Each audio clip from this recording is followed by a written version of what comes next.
Welcome to meeting 5,531 of the Rotary Club of San Jose. My name is Tim Gill, and I have the honor of serving as the 114th president of the greatest Rotary Club in the world. Thank you to the greeting line, the program committee, chaired by David Cowan and Richard Angeloni. In case you didn't know, today is National Chicken Wings Day. Thank you to Sammy, Lalo, and Cremo from Scott Seafood for providing the special menu today. Oh, and by the way, this is my real hair, despite what Sergeant Aran says. He said it doesn't pass the four-way test, but don't say, hey, that's a nice hat. This is my hair. Thank you. Next, we have today's song leader, Sarah Klisch, who is going to lead us in This Land Is Your Land, and accompanied by Jeremy Harris.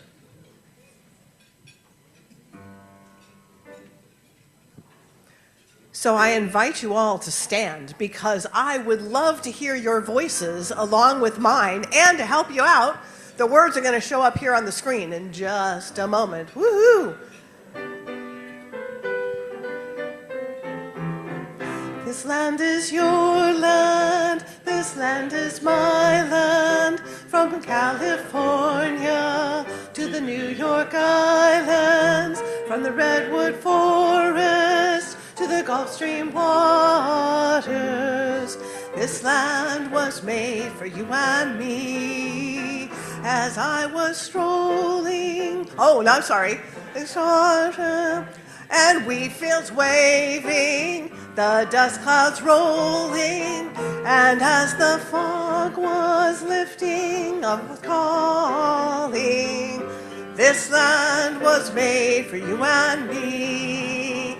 This land is your land, this land is my land, from California to the New York Islands, from the Redwood Forest to the Gulf Stream waters. This land was made for you and me. This land was made for you and me.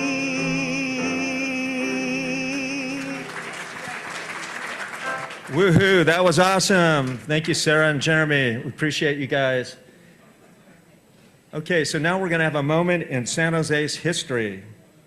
July 31st, 1886, evening news advertisement, chariot race in Agricultural Park, which was 76 acres of land located off the Alameda near the corner of Martin and Ray Street.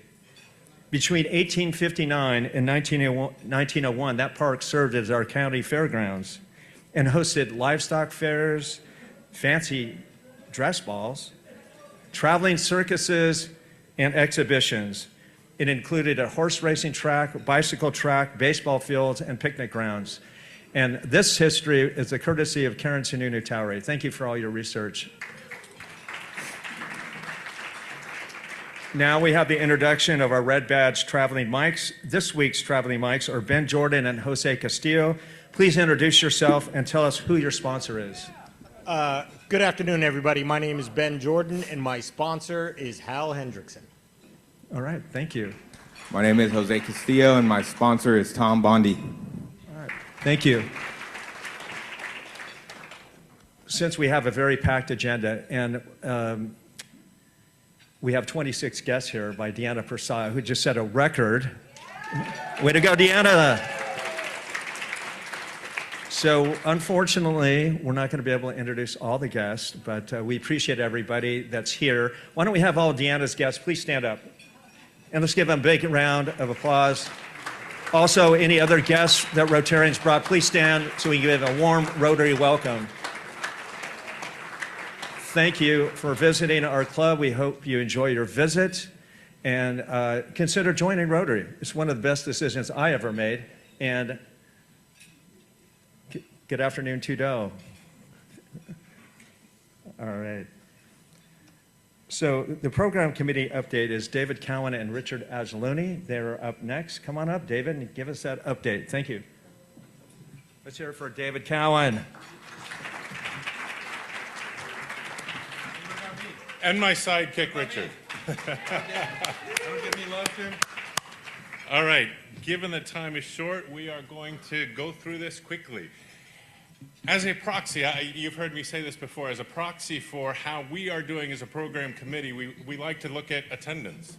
Are people coming to our meetings? And hopefully part of that is to listen to interesting speakers, like we have today with DeAnna. So I just keep track of our attendance, and this is over 3 years, we've seen a 17% increase of members attending our meetings, an 8% increase in guests, though the number is small. But total attendance is up year on year by 14%. We want to keep those numbers going higher and higher. So that comes to upcoming speakers. We have some wonderful speakers. I know it's an eye test, but a couple I'll call your attention to. Next week, we have Tom McGuire coming to give us an update on BART and the BART extension into San Jose. We have Maggie Skura, a KNTV reporter and anchor person, who's going to come and talk about her past and her history. Several more. My point is, if you're interested in knowing who the speakers are, send us an email. We've now reactivated programs@sjrotary.com. Send us an email. Richard and I both get that. Thoughts, ideas, speaker introductions, but also you can sign up. .org, excuse me. You can also sign up to get our monthly updates. And our monthly updates now go to about 80 people in the club. So if you're not on that list, you'll see who's coming up over the next 2 months. You'll have links to their bio. You'll have details on more details on what their talk is going to be about. So if you have interest in understanding our programs, send us an email. We'll put you on that list. Richard. Okay. Tim, my feelings are kind of hurt that you blew right by me. But you know what? I think one of the greatest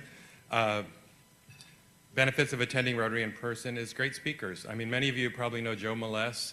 He's a very dear friend of mine, and he's retired and living in Idaho now. But he would call me pretty often, and he'd go, "Rich, it's Joe. We got a great speaker next week. You got to come with me to Rotary." And it's always about the speakers, really. So the program committee, we're always looking for exceptional presenters. Many of our best programs come from you in the room, friends, colleagues, people you've been in contact with. So if you know someone with a great story or an organization that's having a huge impact and you think it would make a good program, just reach out to one of us, programs@rotary.org, or send us a text message or an email. If you're reading a book or an article and you come across a really fascinating story or person, ask yourself, would this make a great program?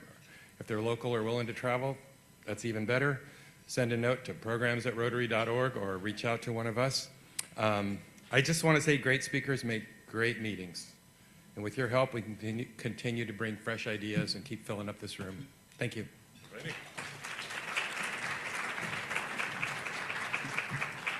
Richard, all I have to say, you snooze, you lose. You were late getting up here, so I didn't mean it personally. Not way back there. All righty. Now we're going to have a new member introduction. Anthony Tordillos was sponsored by Rod Deardon and will be introduced by Gloria Duffy. Gloria, come on up. And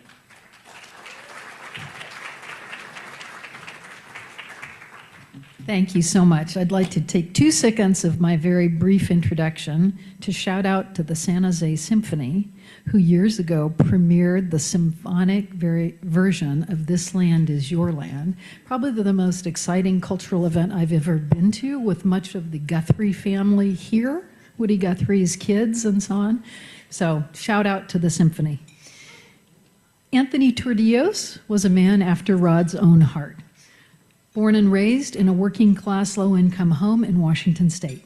Son of a machinist and a nonprofit worker, he was the first person in his family to go to college. He earned a Bachelor of Science degree from Yale in 2014. Super smart, obviously. He met his husband Giovanni there. After college, they moved to the Bay Area, where Giovanni became a cancer researcher and Anthony helped build YouTube. Before he joined the City Council in San Jose, he was president of the South University Neighborhood Association. Involved with many community projects and groups, he was appointed by the City Council to represent District 3 on the San Jose Planning Commission and became chair in 2014. Chair in 2024. He was elected to the San Jose City Council in 2025 with 64% of the vote. Obviously, Anthony could be doing anything, and we so appreciate his choosing to be a public servant. Please welcome new member Anthony Tordillos.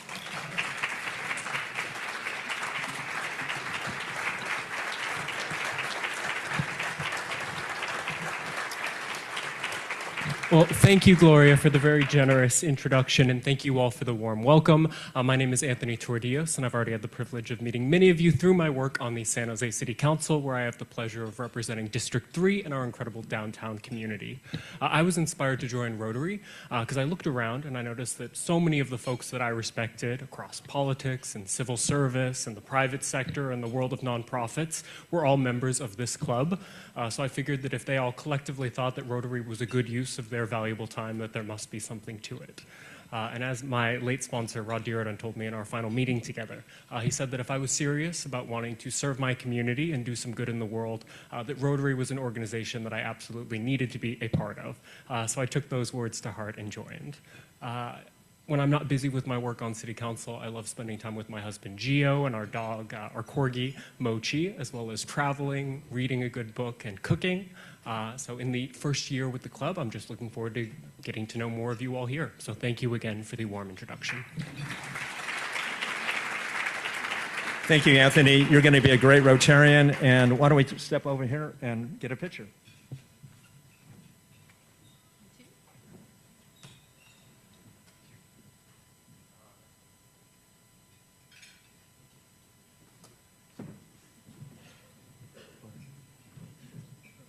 I had a special sponsorship pin for Gloria. Next,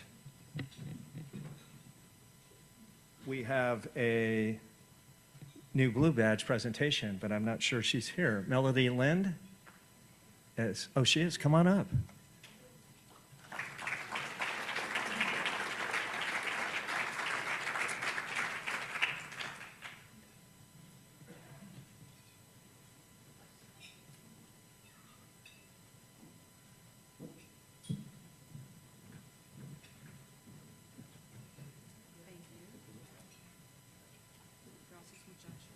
Congratulations. You're now official.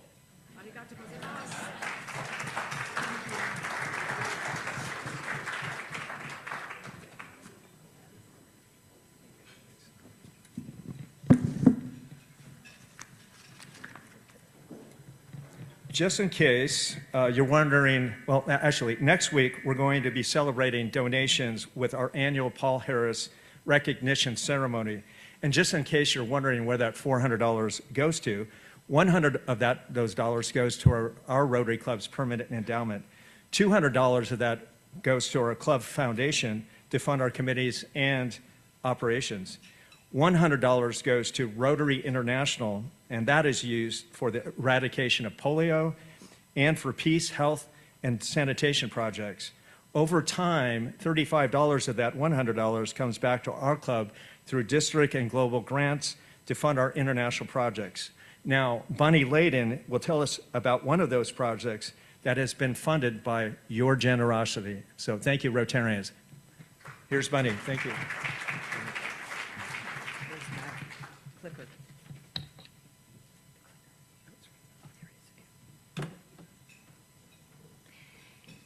Every committee's success belongs to every Rotarian, and today I'd like to share one of those successes with you. Brighter Futures Across Borders is a project supporting Polish and Ukrainian schools serving children with neurodevelopmental challenges. Every one of you helped to make this project possible. Through your generosity and your support of the Rotary Foundation, you brought this project to life. So let me tell you what you accomplished. The goals of the project were simple. Equip 4 schools, train Ukrainian therapists, and build an ongoing partnership between professionals in Poland and Ukraine. The project directly benefited more than 450 children, young adults, and therapists. This was a true international partnership. Our club provided the funding through a district grant. The Rotary E-Club of Poland transformed those dollars into results by purchasing equipment, coordinating deliveries, and organizing training. The Rotary Club of Berdychev handled local logistics in Ukraine, while the therapists in Suwałki trained their Ukrainian colleagues. Now, I'm here to talk about my recent visit to the 2 schools in Suwałki, Poland, Bajka Kindergarten and Prolog Primary. Our first stop was Bajka School After meeting with the therapists, we toured the classrooms and therapy rooms before arriving at 2 newly renovated social rooms equipped through our grant. This photo shows Rotarian Monica, 3 therapists, and me in one of the new rooms. The rooms are for socialization activities. One has a stage, and there is a movable wall to allow the rooms to open into each other. On the way to Prologue Primary School, we visited the Art Cafe, where Prologue students gain real work experience as baristas using an espresso machine funded by the Rotary E-Club of Poland. At Prologue School, we met one student whose passion is podcasting. His school's podcast studio was the prize that he won in a local competition, and we watched him interview one student. It was very impressive. Prologue also has vocational studios for ceramics, sewing, computing, woodworking, culinary arts, and many other practical schools. Before we left Suwałki, the therapists insisted on showing us an empty parcel of land that was donated to them. They didn't see an empty parcel. They saw future apartments and a day program for adults after they age out of school at 24 years old. It was impossible not to admire their vision, and I do hope that they succeed in finding funding. International service is not just about sending money overseas. It's about discovering that on the other side there are people who think just like us, and they care deeply about the same things. And that's what your generosity made possible. So I want to thank all of you for contributing to this project, and a special thank you to Ashley Hopkins Pass for proposing and leading this project. Thank you.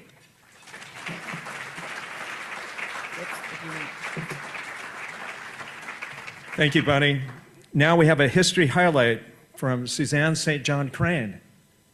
And we have some great walk-up music that should be going on now. Cue the walk. There we go.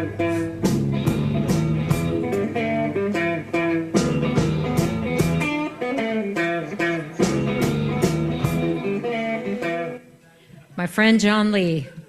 Hey friends, how we doing? All right. That's funny. That doesn't look like me, but anyway. Okay. It's a little known fact that the Fountain Blues and Brews Festival is actually the oldest blues festival in California. Did you know that?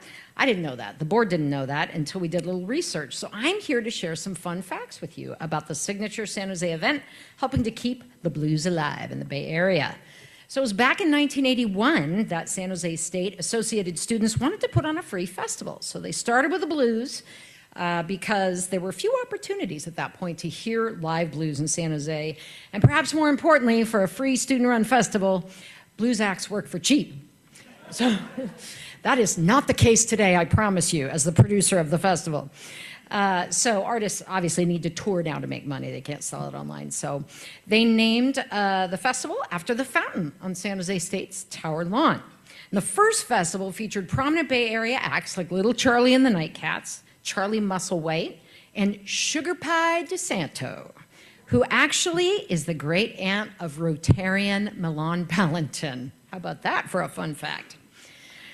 To the organizer's surprise, the festival drew 1,000 fans. And so student advisor Ted Gerke was so energized by the success that he worked with the students to hire the legendary Grammy Award-winning John Lee Hooker the next year.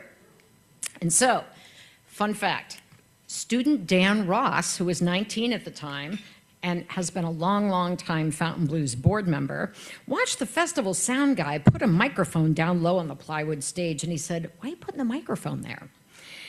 And the sound guy said, "We're going to mic John Lee Hooker's boot." So when John Lee walked out on stage and started this primal beat with his foot, he changed 3,000 kids' lives. Ross also bought an old limo and made a few bucks renting it out back in the day. As a student, he drove artists to and from the airport. Boy, if that limo could talk. He still has it too. That's a recent picture. The festival continued on campus for 30 years, booking the biggest names in blues, including Buddy Guy, Etta James, Sun Seals, and Derek Trucks, who I am seeing at Red Rocks this Saturday. And so it introduced thousands of students to what B.B. King has called the mother of American music. And it remained free, that festival did, until the last few years at San Jose State.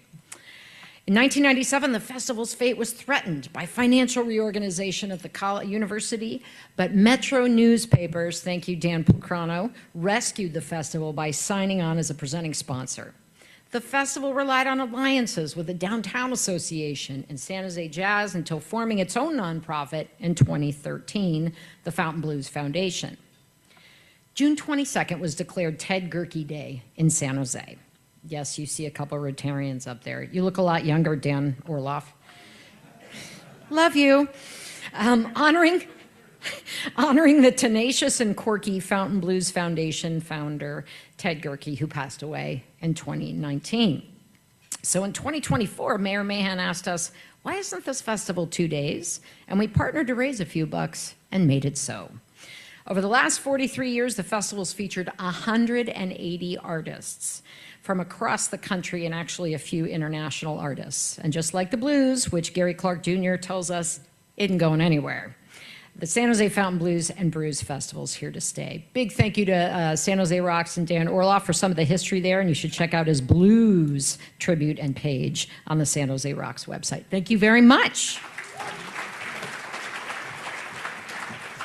Thank you, Suzanne. Okay, up next, we're going to have our very first Rotary Superstar of the year. Hey now, you're an all-star, get your game on, go play. Hey now, you're a rock star, get the show on, get paid. And all that glitters is gold. Only shooting stars break the mold. Okay, our Rotary Superstar, very first of the year, is Tudo. And she had no idea this was happening. Tudo was raised in Vietnam, and on the far left, there's a picture of her as a little girl. And she was able to escape from Vietnam in 1979, and she did this by herself. And the picture, the second from the left, is a picture of her at a refugee camp in Malaysia. 11 of her siblings and her 2 parents were able eventually to escape from Vietnam, most by boat. And that other picture is a picture of her at her graduation, only 5 years after she left the country in 1984 and got a degree from Cal Berkeley in computer science. Go Bears. She worked for various tech companies until about 2005, when she decided to retire and work full-time at Vietnam Help that she helped co-found in 1991. She got married in 1987. There's a picture of her family with her 2 adult children. Some of, I guess, interesting facts. She hates ants with vengeance. She cannot stand her husband walking sports. Uh-oh. By the way, she met her husband Dom at a Vietnamese student association at Cal. He was undecided about whether or not to join it and go to the meeting, and he was turned his car and did a U-turn on University Avenue in Berkeley and went to the meeting and met 2 who happened to be the president of the association. And they both think about, hey, what if 2 didn't make a U-turn and go to the meeting, how different their lives may have been. She's completed 17 international projects since she joined Rotary in 2008. This year, her project is an irrigation system to help improve rice cultivation and food security in Vietnam. Our Rotary Superstar is Tu Do. Let's hear it for Tu.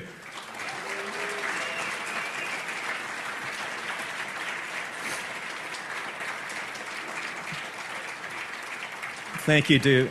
Tu has got a heart of gold. We went on a project with her where we opened up a school a few years ago in Vietnam, and it was just a life-changing, and she's done so much, not just for Rotary, but just for the whole Vietnamese community. You have got a heart of gold, too. And we're so glad that you're in our club. So afterwards, I've got a bottle of wine from my vineyard, I've got a Rotary Superstar pin, and a gift card to Scott's Seafood. So I want to tell you a little bit about some upcoming events. Calling all dog lovers, send photos of you and your dog to Karen Fox to help us celebrate National Dog Day on August 26th. I know I've talked about this a lot, but we are having an off-site meeting on August 12th. Please sign up in the lobby. It's going to be kind of like a regular meeting because the president of the team, who's also retiring, Ben Taylor, is going to give us a talk. And, you know, $30 gets you a game ticket and food tickets. So it's going to be a lot of fun. And you also don't have to stay at the whole game if you don't want. So you can stick around for an hour and go home if you'd like. You can also park right there at the Gordon House parking lot for $6. If you want to, you can pay $20 and park at the stadium. We rarely have off-site meetings, so please sign up. Let's make it a great success, okay?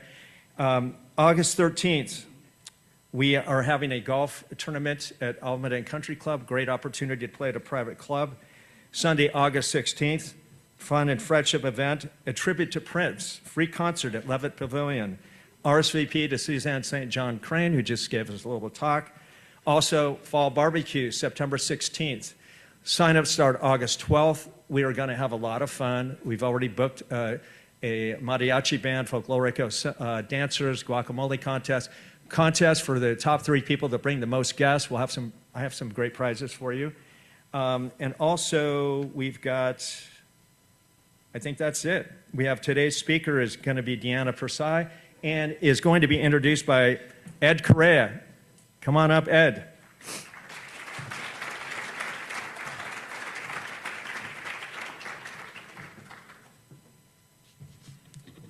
I can't tell you what a privilege it is to have the opportunity to introduce DeAnna Pursai.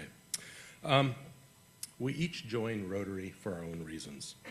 But at the core, I believe that most of us have joined the organization because of a shared commitment of service and improving lives.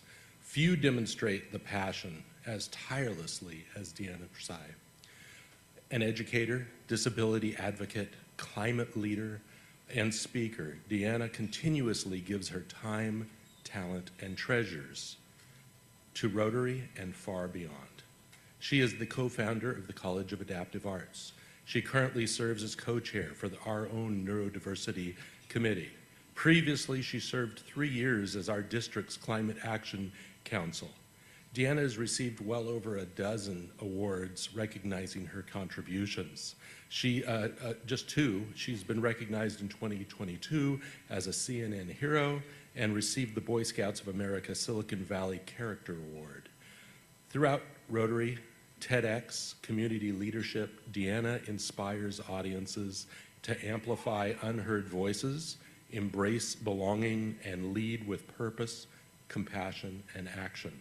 I truly believe that it is an honor to have DeAnna Pursai as a member of our club. DeAnna.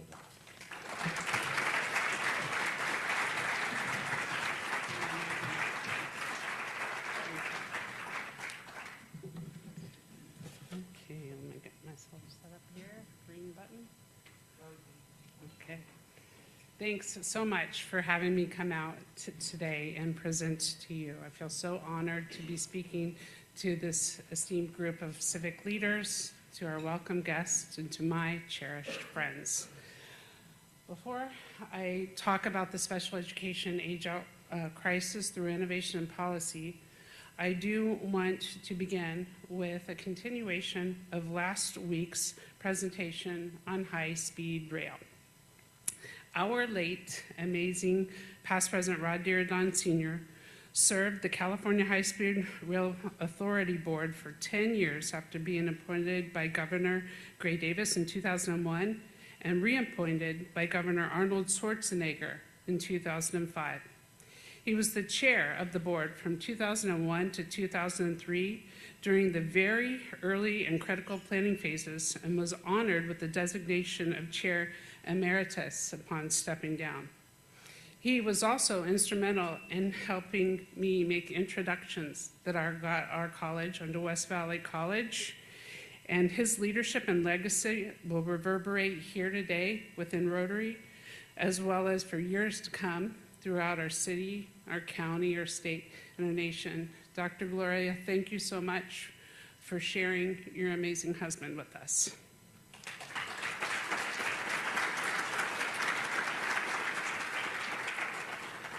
So I'm going to start by sharing a picture of my sister Angel, who I brought to Rotary here in 2018. I remember this day fondly as we had gone shopping for twins' outfits.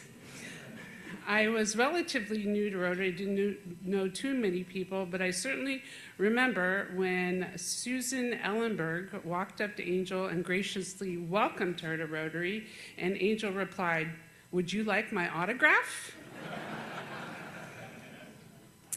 So today in this talk, I'm going to share a little bit about the age-out crisis and my lived experience with my sister Angel and her journey. I'm going to share a little historical special education policy context and explore some common perceptions that some people have about people with disabilities. I'm going to share a lifelong learning model I've been privileged to be a part of building, and paint a brighter policy picture of innovation and education possibilities. So I have it in good confidence that most of us in this room are over the age of 22. So what if I said, so sorry, if you're over the age of 22, you're now going to need to leave this learning space because it's only for individuals ages 21 and younger. Kind of shocking and outrageous, right? However, this is kind of an accurate feeling that students and families experience during this age-out time, and it's certainly the message that a large sector of a particular population of our citizens hears. And who might they be? Well, they're individuals like my sister who are diagnosed with intellectual and developmental disabilities, or for short, IDD. The World Health Organization reports that 1.3 billion, or 16% of the global population, report living with a significant disability. And for these individuals with IDD in particular, there's an abrupt transition that happens at this age of 22, almost universally, that closes the door on most educational opportunities. Now, to be sure, many students in the special education system do go on to pursue higher education. Institutions of higher ed readily provide accommodations such as extended time on tests, or providing note takers, or allowing you to take your test in smaller, more intimate spaces. But if these accommodations are not going to provide sufficient support, then essentially education, college education, and lifelong learning is basically off the table. So my sister's life began with quite a jolt.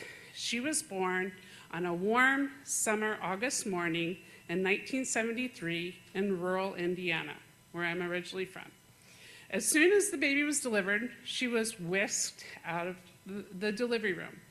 Roughly 10 minutes later, the doctor came in to inform my parents that their baby would never be able to walk or talk or clothe or feed herself because she had Down syndrome, and the professional recommendation was that she be placed in an institution. Now, for context, that was the common recommendation that physicians would make to put individuals with disabilities in institutions. We were all woken up as a nation in 1972 when a doctor from Staten Island who worked in an institution, he quit. And instead of turning in his key, he gave it to the national reporter of Geraldo Rivera. On February 2nd, 1972, the expose Willowbrook, The Last Great Disgrace, was aired, and we all experienced the horrific atrocities that were happening behind the doors of the institutions. Oops, sorry.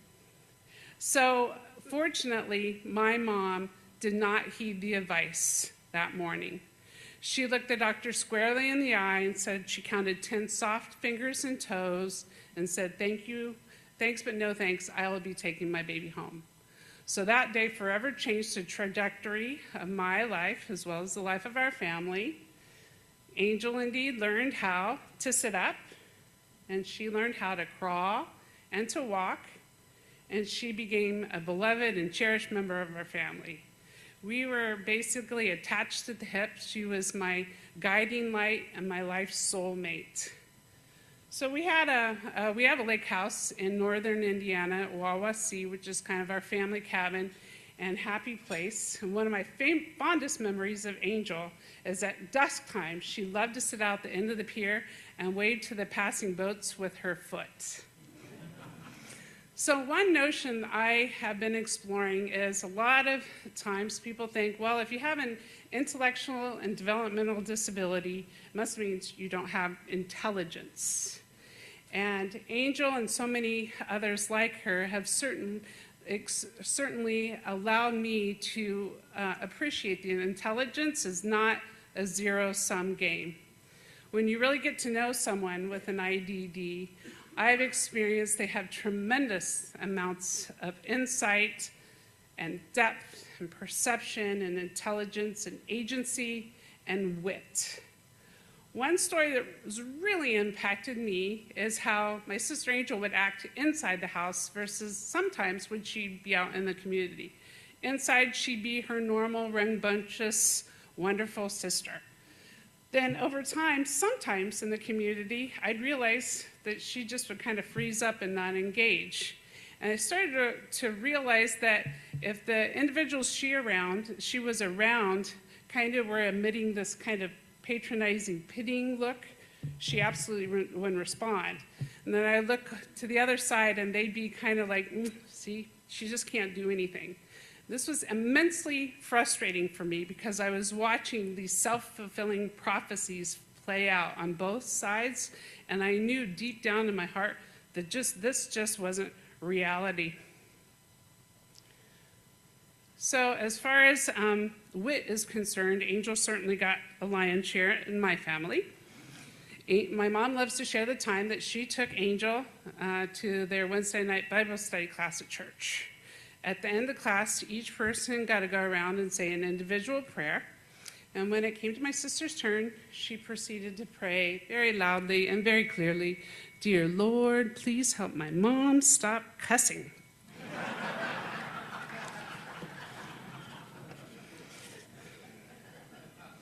So as joyful as my childhood was, growing up with such an engaging sister, there came a period in her life and our family's lives when joy seemed so very distant, and that indeed was this age-out year of 22. Did you know that in all 50 states, by law, students are mandated out of the special education system at age 21 or 22? This time, which we commonly refer to as the age-out period, one day you're working with a certificated special education teacher following a detailed individualized education plan. Virtually, the next day, you've been handed over to a social work system with enormous caseloads and tremendously high turnover rates. And unbelievably, at this same time, so many of the community programs serving children with special needs seem to have the same age limit hard stop. So in what seemed like a blink of an eye for our family, nothing in her world felt the same. Now, there was one readily available option in our rural county in Indiana, and that was to go to the one adult day program shared across 2 counties to participate in, along with many of her same classmates that she had gone to school with since kindergarten. When I visited the program, I couldn't help but get the same queasy sensation in my stomach that I would have when I would enter a nursing home.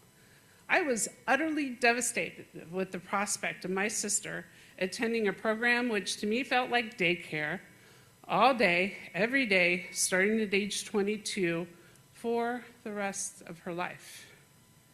And the stark realization I began to make as I started talking with other families of loved ones in similar life stages is I realized that my sister's story was not the exception, but very much the rule.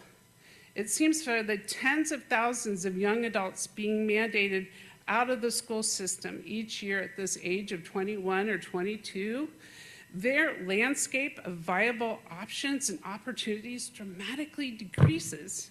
At the same time, in these young adults' lives, when they're finally beginning to mature and to gain their stride, and to realize they can and want to be a part of the larger community. So for a little bit of historical special education federal context, in 1973, the Section 504 Rehabilitation Act was passed the year Angel was born. And then 2 years later, in 1975, there was the Education for All Handicapped Children Act, which required that children with disabilities be able to attend school. In 1990, the act was renamed the Individuals with Disabilities Education Act, the same year that Americans Disability Act came out.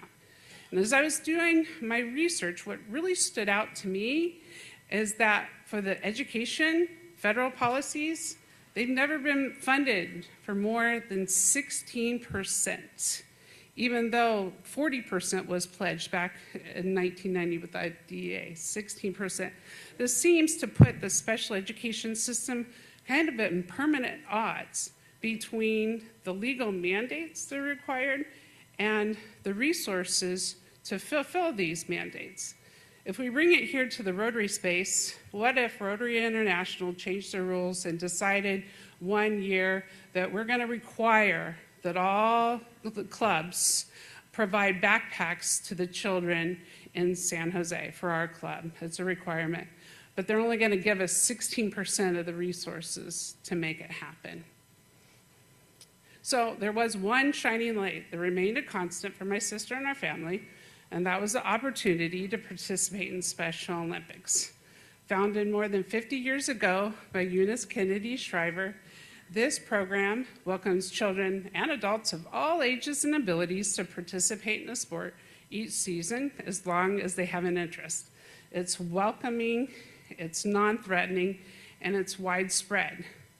But as many of you have had the opportunity of meeting my sister, you may appreciate that of all of her skills and abilities, an athlete she is not. She doesn't love running, she doesn't love playing basketball, and she certainly doesn't love negotiating a bathing suit to get into a pool.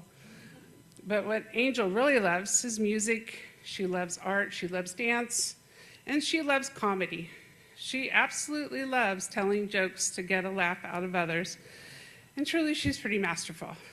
Indeed, for me, as her sister throughout our lives, this has been a steady source of joy, mixed with a fair dose of terror, because I can honestly say I never know what's going to come out of my sister's mouth.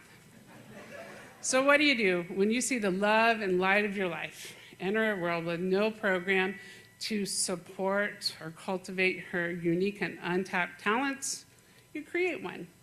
In 2009, my dear colleague, Dr. Pamela Lindsay, and I embraced the spirit of the special education model of lifelong access without judgment, and we applied this concept to the area of education, particularly higher education for adults who historically haven't had access.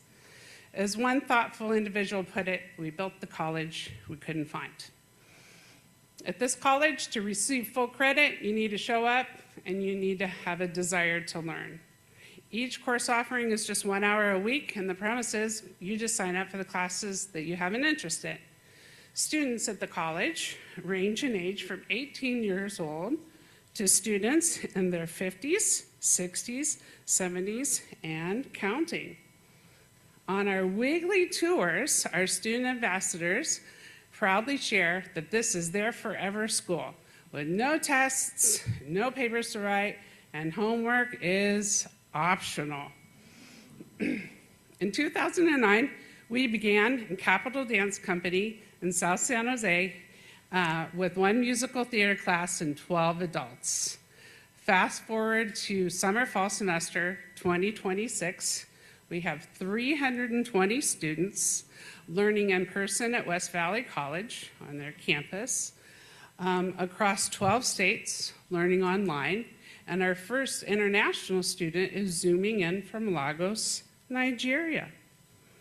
In the beginning, most of our classes really were in the arts, music, dance, and theater, but over time, the students and their families started to ask for more academic classes, like reading and writing, and Spanish, and history, and math and science. About 10 years ago, our beautiful leadership team helped us to reframe this liberal arts, this arts conservative conservatory to a liberal arts model of higher education, similar to any collegiate experience that you may receive. And who are our teachers and professors? This is my favorite part to share. Many are individuals who have also been marginalized in traditional workforce settings, individuals with non-apparent medical and physical disabilities. Our professor, Michael, who happens to be here today, took every single class he could at his local community college, but couldn't access that associate's degree due to his challenges in math. He ended up for years in a dead-end retail job until he placed himself in the mental health employment referral agency that placed him in our college. He's been our director of IT for the last 8 years and absolutely killing it.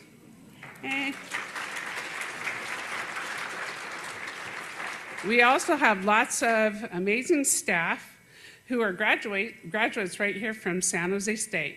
Go Spartans.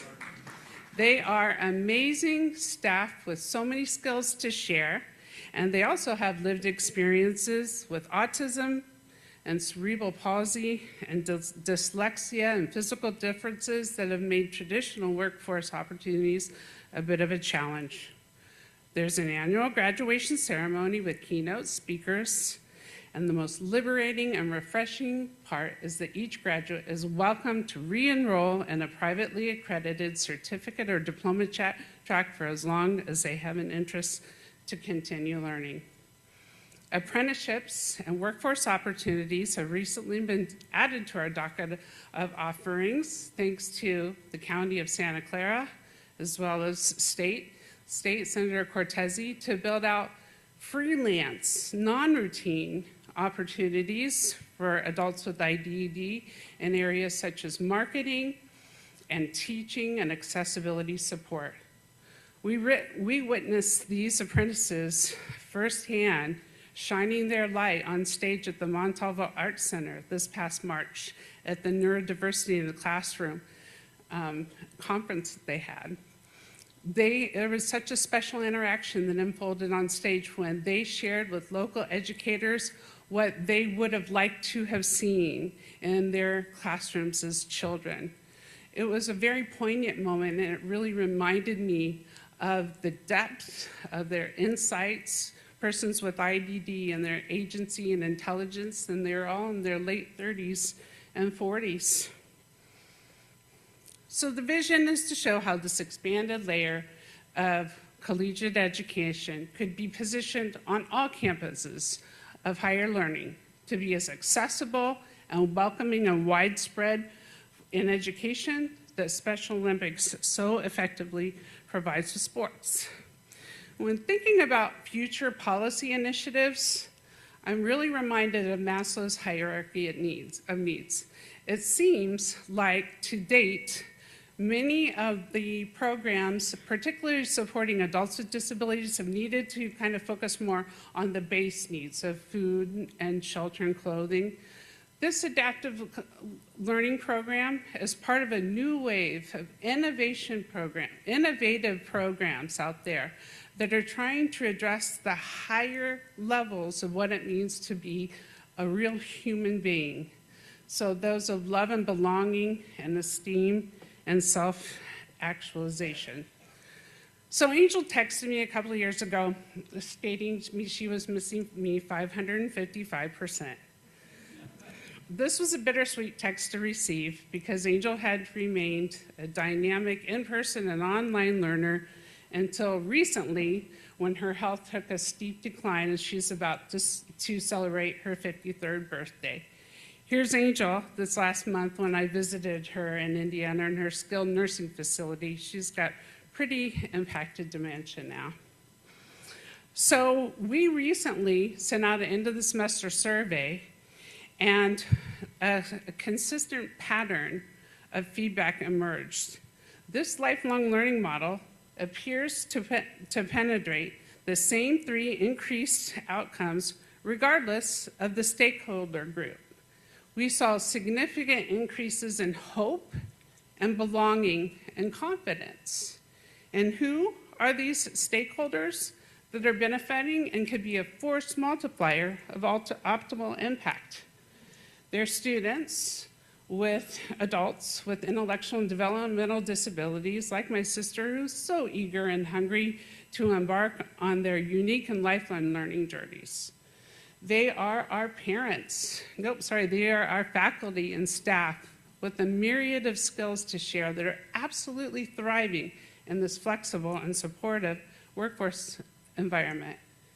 And they're certainly our parents and care providers who've never given up on their adult children, even though the status quo is to listen to the professional proclaim, your child will never be able to fill in the blank. So the next time you see someone who you think might have an IDD, an intellectual and developmental disability, you can look them in the eye and you can smile, and perhaps we can all engage in a new narrative. Hey, what are you learning in your classes this semester? And how much will this adaptive lifelong learning model benefit you and your loved ones and your community in its full and vibrant operation? Well, I estimate a pretty accurate rate of 555%.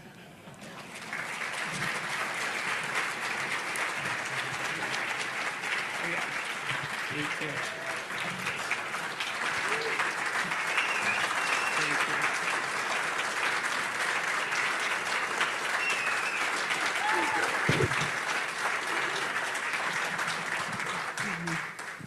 Thank you, DeAnna. We have some time for questions. Please.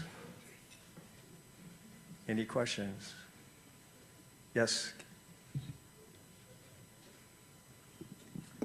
Hi, Kathleen. DeAnna, thank you so much for this talk and for all the work you do. And I'm not sure you'll be able to answer this question, but a number of years ago when I was still working as an OT in the field, we're working a lot with autism in there. I just remember there was a mom whose son who had very serious behavioral issues.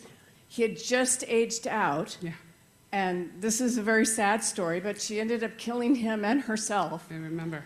And, you know, a lot of people in the field could understand, how that could happen, because she was here at home, she was a single mom, and had a 22-year-old with behaviors who probably could not make use of, you know, your environment, who was not able to attend college, but definitely needed some continued support. So I don't know if you can answer to that. Yeah, I remember that story well. I was really good friends with Jennifer Sullivan at the time at the Morgan Autism Center, and she was absolutely devastated, and she told me she was going to San Francisco that day to see an opera to get away. It's dire.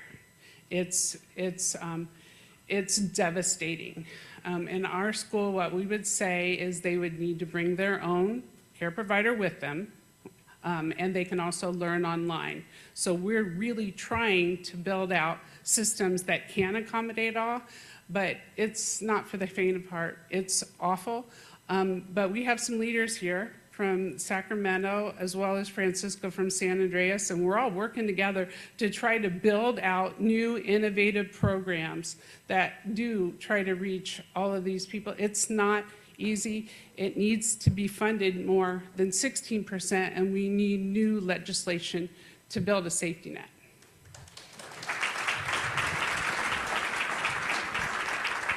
Yeah, hi, Robert Ferreri, Morgan Autism Center. Yeah, thank you so much. Your story and your actions are always very inspiring for me and the work that we do at Morgan Autism Center. However, I wonder, since we are both members of the Neurodiverse Committee, if you might not put a plug in, and maybe after your inspirational story, we might get some new committee members. Let's do it, Robert. We meet the second Wednesday right here at the Summit Center at 11:15, and we'd love all of you to join our Neurodiversity Committee. Robert is the co-chair, and he's doing an awesome job. Yes, Pam Foley, you're up. DeAnna, wonderful presentation, and thank you so much for creating the College of Adaptive Arts. For years, as a city council member, I have supported your various programs, and I don't have a question, I have more of a challenge for those in the room, that resources are needed for CSCAA to survive and thrive and to continue to provide the program. So I'm looking at Councilmember Tordillos and others. This is not a city council, a city issue. It's not a state issue. It is a humanity issue. It's a crisis.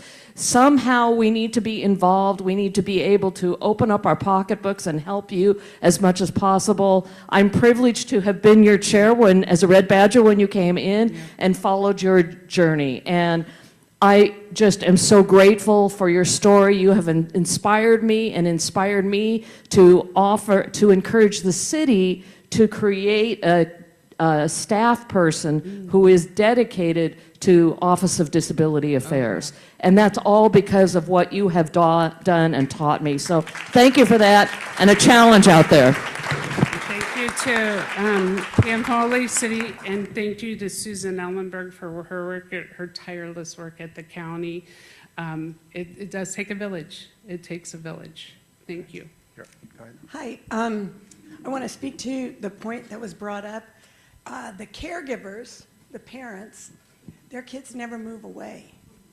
We don't go on vacations the way our friends do. We don't travel internationally. We have to set up a support system that I don't even think you can begin to understand. So as a result, there is an organization, a national organization called We Are Brave Together, which is for mothers of individuals with all kinds of different abilities. And we get together and we don't solve your problem because we're not doctors, we're not scientists, but we're just there so that you can get a break. So you can say your truth, you can talk about what you're grateful for. We actually had one young woman, she's in her 40s, and she is the sole caregiver for her brother, who is 57. And she said, my friends can't relate.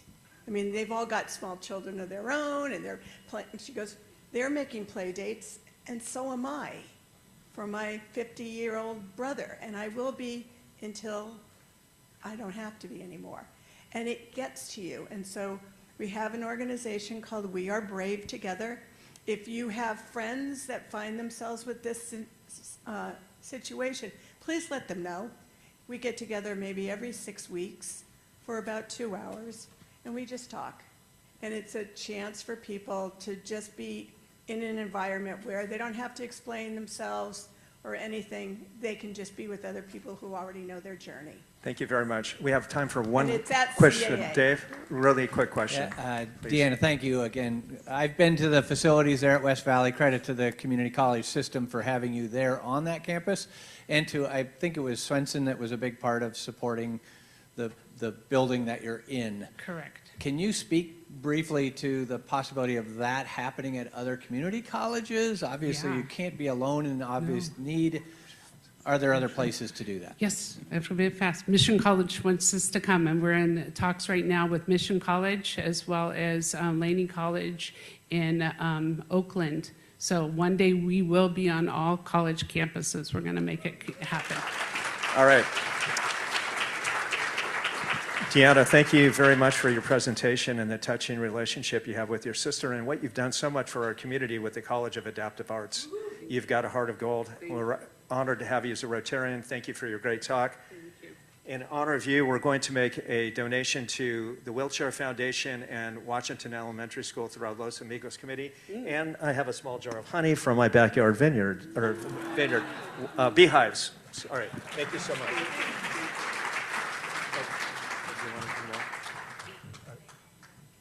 You can take one more picture of us. And while you're doing that, DeAnna is giving me the thumbs up with my hats, or hair. Yes. All right. So I'm going to wear it every week. All right. So don't miss next week's speaker is Tom McGuire, Chief Mega Projects Officer at VTA, who's going to talk about the BART expansion and if that's ever going to happen. So come next week with lots of questions. I don't mean to be mean, but it's been going on for most of my life. Next, we have Rotarian of the Week. Cue the music. Yep. Or the slide. Oh, okay. The Rotarian of the Week is people that are getting us our song leaders every week and our talent. So come on up after the meeting. Let's hear it for these guys. Sarah Clish and Jeremy Harris. I've got a bottle of wines from my vineyard and $50 certificates to Scott Seafood and a Return of the Week pin. And next week is National Chocolate Chip Cookie Day. If the speaker's not enough to entice you, you do want to come. We've got cookies from Insomnia Cookies from downtown San Jose. Okay, we got plenty of cookies. So you have reason to celebrate with us next week. And remember, if it's Wednesday, it's Rotary. I want to see all of you here next week, okay? Don't miss out. Thank you.